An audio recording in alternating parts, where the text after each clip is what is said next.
जिस भाषा का ये लोग इस्तेमाल करते हैं, राजनीति में मतभेद होंगे और वो स्वाभाविक हैं। और भारत जैसे लोकतंत्र में जहां पे इतनी विविधताएं हैं, जहां पे इतने राजनीतिक दल हैं, हर किसी का अपना पक्ष होगा, हर किसी का अपना मत होगा।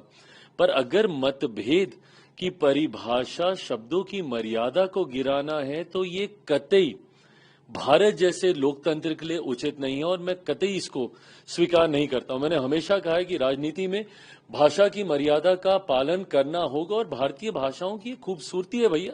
इतना बढ़िया शब्दकोश है भारत की हर भाषाओं के पास कि आप बड़े से बड़े विवादित विषय को बड़े से तीखा वार आप मर्यादित शब्दों में कर सकते हैं।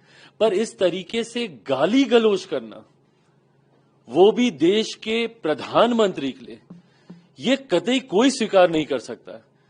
भाई मेरे प्रधानमंत्री हैं, वो हमारे देश के प्रधानमंत्री हैं। वो अगर आपको उनके किसी विषय को लेकर ऐतराज भी है तो आप अपने पक्ष को रखिए ना, पर मर्यादित होकर उस पक्ष को रखिए। आप हमारी नीतियों को लेकर हमें घेरने का काम कीजिए, आप हमारे कार्यों को लेकर हमें घेरने का काम कीजिए, पर यह कौन सी परंपरा की शुरुआत है कि आप गाली गलौज करेंगे?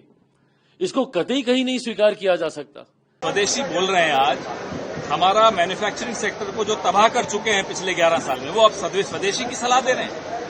नोटबंदी करते हुए स्वदेशी याद नहीं आया, जीएसटी लाते हुए स्वदेशी याद नहीं आया।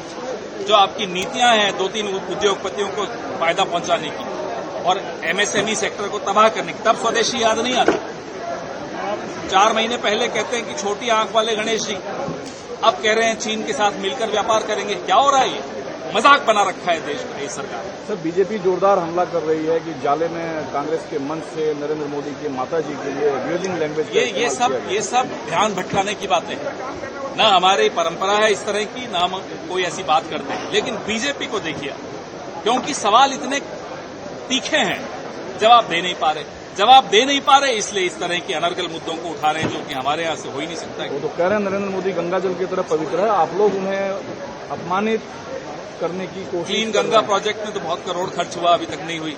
ये अपनी छवि चमकाने के लिए अरबों खर्च कर चुके हैं, छवि और खराब होती चली जा रही है। तो कम से कम गंगा मां का अपमान न करें।